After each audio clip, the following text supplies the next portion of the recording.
Mira's heart raced as she looked at Caleb through the kitchen window. His figure stood outside, under the pale, distant light of the street lamp, motionless. It was a scene that had become too familiar, too chilling. The man she had once trusted, her partner, the father of her children, had transformed into someone almost unrecognizable. A ghost of his former self, wrapped in delusions, paranoia, and increasing violence. The last 2 months had been a nightmare that she couldn't wake up from. At first, it started so subtly that Mira brushed it off. She thought it was just stress. Perhaps the pressures of their 2 young children, the responsibilities of running a household, and his demanding job had finally caught up to him. But it wasn't that. It was something far more sinister, something that Mira couldn't quite put her finger on, but she knew instinctively that it wasn't just a phase. Caleb had always been the charming, charismatic type. He was the kind of man who could light up a room with his laughter, someone who was quick to lend a helping hand or crack a joke to ease the tension. He had an air of confidence, one that made Mira feel secure in the early days of their relationship. But over time, that confidence began to border on arrogance, then shifted into something darker. At first, Caleb's behavior had been erratic but seemingly harmless. He started making strange, almost nonsensical comments. "Mira, did you hear them talking about me on the radio again? They're always watching," he said one evening while they sat on the couch after dinner.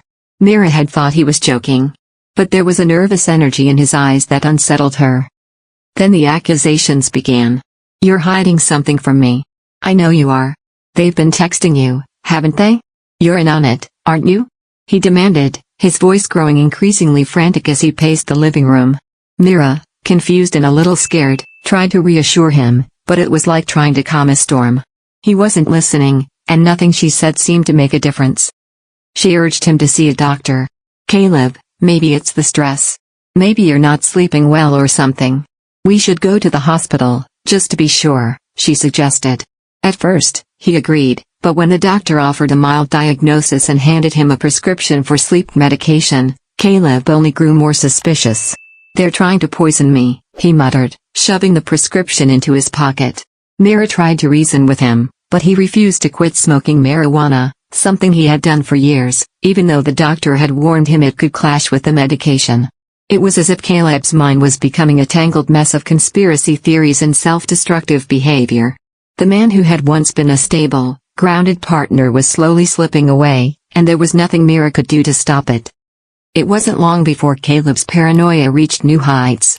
He began insisting that he had been sent an email years ago, an email that contained information about a vast inheritance. "I'm supposed to be rich, Mira. I know it's real.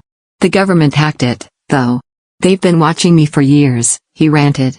Despite his inability to locate the email and the fact that it had been over a decade since he last checked, Caleb was convinced it was out there, hidden, and someone, everyone, was conspiring against him.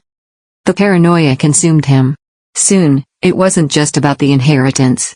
Caleb began to believe that every person they encountered was in on the conspiracy. He would become hostile with strangers, accusing them of spying on him. If anyone looked at him for too long, he would snap, convinced they were talking about him. The breaking point came when Caleb lost his job. His erratic behavior had become too much for his employer to ignore. He had spent days at the police station, filing reports of things no one could understand, things that were completely unfounded. His boss, worried about his mental state, called for a wellness check, but Caleb somehow convinced the officers that everything was fine. To them, he was just a man caught up in a paranoid episode. To Mira, though, it was clear that something much darker was unfolding. It wasn't until they went on an outing to the park one afternoon that Mira truly realized how far Caleb had fallen.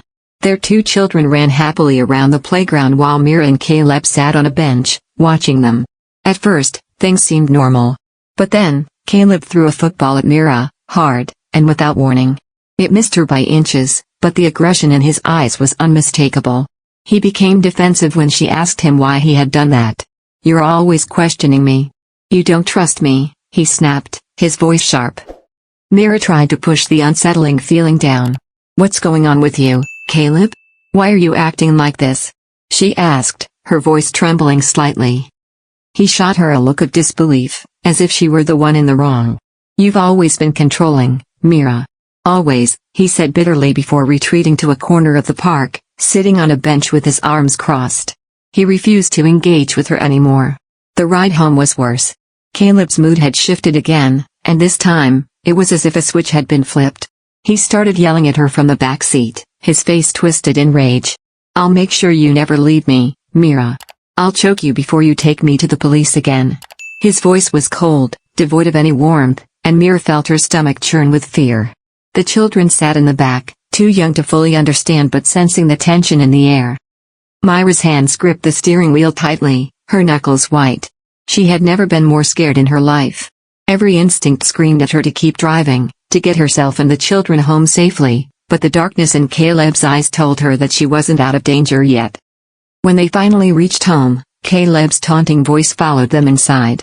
"You think you can run from me? You think you're better than me?"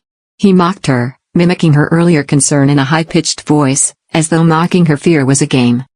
Mira knew she couldn't keep pretending things were normal.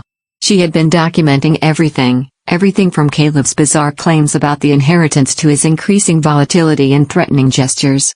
She had even started recording some of their conversations on her phone, just in case she needed evidence. The situation had become too dangerous to ignore any longer. One evening, it escalated further. Caleb, in one of his wild rants, grabbed Mira by the neck. She gasped, struggling to free herself, as he shouted at her, accusing her of hiding the inheritance from him. His hands tightened around her throat, his eyes wild with fury. The pressure on her windpipe made everything seem surreal, like she was watching someone else's life unfold. It wasn't until Caleb's grip loosened slightly, distracted by something, that Mira finally broke free. She stumbled backward, gasping for a breath, her heart racing in her chest. This was no longer the man she loved, this was something else entirely. The next day, Mira went to the police, her heart pounding in her chest. She had to do something. She couldn't let Caleb continue to terrorize their family. She showed them the audio recordings, the pictures, and the bruises on her neck. But to her shock, the police dismissed her claims. "He's not a threat," they told her, offering nothing more than a shrug. They had seen it before, a paranoid man, with no clear danger to anyone but himself. But Mira knew better. She knew Caleb was spiraling, and she was afraid of what he might do next. That's when she decided to take matters into her own hands. She began working with her employer, who had been supportive, to find legal protection. She sought out a lawyer and filed for a restraining order, determined to keep Caleb away from her and their children. She wasn't going to let him destroy them, no matter how far gone he seemed. But Caleb's twisted reality wasn't something that could be contained. He was unpredictable, a ticking time bomb that Mira could never quite figure out. His delusions only grew stronger, his paranoia deeper. The more she tried to break free, the more Caleb clung to her, refusing to let go of the life they once shared. And Mira was terrified of what would happen if she couldn't protect herself, and her children, before it was too late. Each night, as she lay awake in bed, listening for the sound of his footsteps, Mira wondered how long she could keep up this charade. How long before Caleb crossed a line from which there would be no return. Mira's mind raced as she lay awake, her eyes scanning the shadows that filled the corners of their bedroom. The house felt different now, like a haunted shell, its walls closing in around her with each passing day. There were no comforting sounds anymore, no laughter from Caleb or the carefree energy that once filled their home. Now, it was only the tense silence and the occasional sound of Caleb's erratic movements echoing through the hallways. Mira couldn't escape the overwhelming sense of danger that clung to every room. She had tried everything. She had given Caleb every chance to get better, had urged him to seek help when it first started, and had watched in horror as each attempt to help him fell apart. The doctors, the therapy, the medications, it was as if he were a different person every day. She had once believed that love could save someone, but now she wasn't so sure. What if love couldn't fix this? What if this was something far more sinister, something that couldn't be healed? The thought terrified her. Caleb wasn't just struggling with mental illness anymore, he was a man on the edge of something dangerous, a man who had lost his grip on reality entirely. She knew what she had to do. It wasn't just about protecting herself anymore. It was about saving her children from a man who had the potential to hurt them in ways that no child should ever experience. If Caleb wasn't able to regain control, if he continued down this path, there was no telling how far his delusions would take him. The phone call with her lawyer was a lifeline, a glimmer of hope amidst the chaos. She was given the next steps for securing a restraining order, a legal barrier that could potentially keep Caleb away from the family. But even that felt like a fragile thread in the face of the storm Caleb was becoming. It wasn't enough. She needed to do more to ensure their safety, her children's safety. It had been weeks since Caleb had crossed that line by choking her, but the terror of that night never left her mind. Every time she closed her eyes, she could still feel his hands around her throat, his breath hot and heavy in her ear as he threatened her with a twisted version of love. Mira had never truly believed that Caleb was capable of hurting her, at least, not like this. She had always seen him as the protective, loving father. But now, she couldn't shake the feeling that he was someone else entirely, a stranger inhabiting the body of the man she once knew. As the days wore on, Caleb's behavior became more unpredictable. He would show up at the house uninvited, demanding to be let in, convinced that Mira was hiding something from him. Sometimes he would stand at the door for hours, muttering incoherently, sometimes even shouting accusations that had no basis in reality. When Mira refused to open the door, he would become violent, pounding his fists against the walls, screaming about conspiracies and hidden truths. It was as if Caleb was no longer a man with emotions, he was a storm, a force of nature that couldn't be reasoned with. Mira had stopped telling her friends about it. She was tired of the pitying looks, the well-meaning advice. Everyone had their own opinions about what she should do, but none of them understood what it was like to live with the madness that had overtaken her partner.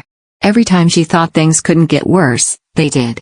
Each new day brought a fresh horror, a deeper fear that tightened around her chest. The tipping point came one evening, just days after she had filed for the restraining order. Mira had returned home with the children, exhausted after a long day. As they approached the front door, Mira froze. Caleb was standing on the porch, his back to them, staring out into the night. "Mira," he said, his voice soft, almost pleading. "I know you're scared of me. I know you don't trust me anymore. But you have to understand. They're trying to take everything from me. They're watching us.